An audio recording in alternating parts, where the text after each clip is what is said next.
Amalan yang paling standar itu sholat, yang paling pokok, tidak membutuhkan biaya, kan?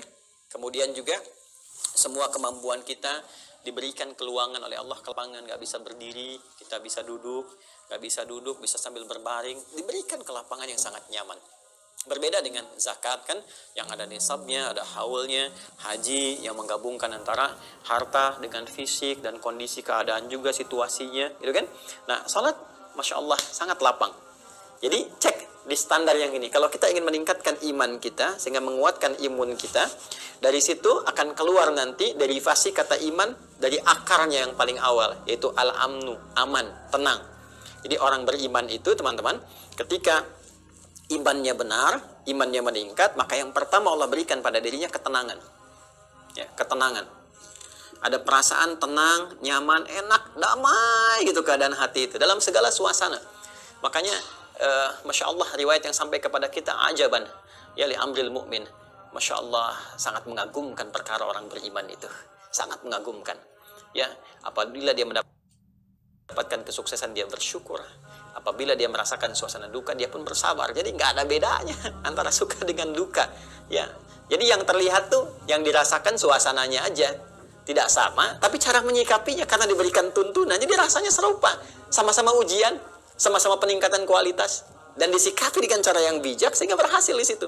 Ya, ketika suka dia bersyukur, ketika duka dia bersabar, dan itu yang punya alhamdulillah cuma di Islam. Nggak percaya silahkan cek di mana Anda temukan konsep sabar dan syukur. Ya, cek di kitab sucinya masing-masing, silahkan dilihat.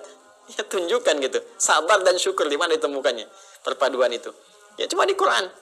Ya, kalau orang menjelaskan ceramah, tausiah atau pengembangan dalam konsepsi apapun bisa, tapi di mana sumber utamanya? Di Quran. Silakan cek. Syukur ditemukan, sabar ditemukan. Ya, la in syakartum la azidannakum. Syukur. Sabarnya di mana? Innallaha ma'as sabirin. Semoga Allah bersama orang-orang yang sabar. Dijelaskan lagi bagaimana cara sabar, dijelaskan bagaimana cara syukur, ada semuanya. Ya. Jadi teman-teman sekalian, ini ketenangan diberikan. Kata iman itu, al-iman itu kan akarnya seperti saya terangkan di pertemuan lalu, akar paling utamanya dari kata al-amnu. Makanya di Quran disampaikan ulaika lahumul amnu, ulaika lahumul amnu. Orang-orang yang beriman, alladzina amanu, kan? Orang-orang yang beriman itu dan imannya benar, cara berimannya, maka yang pertama Allah berikan kepada mereka ulaika lahumul amnu. Mereka diberikan ketenangan, kedamaian dalam jiwanya. Diminta menguatkan iman. Dengan menguatkan iman itu kita akan tenang. Ya, cara menguatkannya pertama aspek ritual, tunaikan sholat. Sholat itu fungsinya mengingat Allah sebagai zikir kepada Allah. Fungsi zikir itu menenangkan hati.